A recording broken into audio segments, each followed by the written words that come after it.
Gabija, tai antras bėgimas per 2 dienas. Kuo šiandien buvo kitoksai nei vakar atrankoje?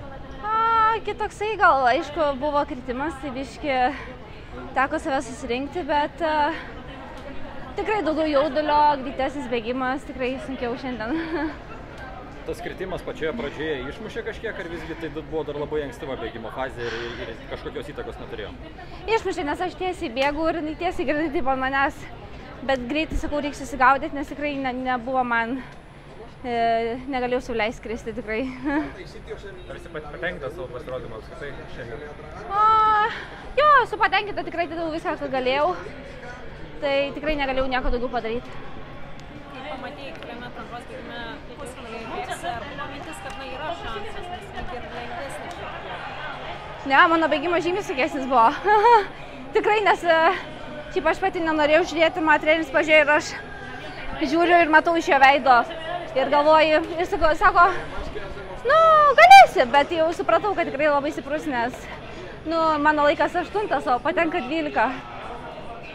Dabar dar laukia 800 metrų. Kas bus svarbiausia iki jų, kaip susidėlios dabartinis laikas Tokijuje? Susirinkti emocijas, nes dabar biški gaila ir skaudu, nes tikrai norėjau patekti finalą ir galbūt užėję, bet susiklostė tikrai labai stiprus bėgimas ir pritrūko, tai kažkaip norėsiu daugiau, tai bus tiesiog reikia nusiraminti ir susikaupti žiniem žardam. Visgi Gabija Galvydytė 14 pasaulyje, lyginant, tarkime, ir su pernai metais Paryžiumi, kaip per metus pasikeitė Gabija ir kuo yra kitokia būtent dabar Tokijoje, lyginant su Paryžiumi, tarkim? Tikrai labiau savim pasitikiu, nes stovėjau statė ir tikrai supratau, kad priklausau ir galiu bėgti su greičiausiam pasaulio bėgikėm, tai gal prieš metus buvau labiau bailiukė, dabar jau iš jos tikrai stipresnė asmenybė. Vakar daug pasakoja apie miego svarbą, atsistatymą, apie emocijas, kaip sekėsi susitvarkyti?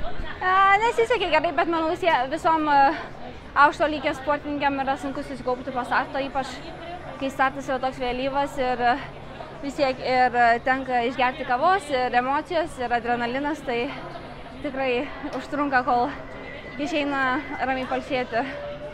Kaip ilsėsiesi po tokio sezono? Kaip? Kaip ilsėsiesi po tokio sezono? Tiesiog leisti laiką su šeima, labai noriu pabėgti nuo viso šurmulio ir skirti laiką sau tai.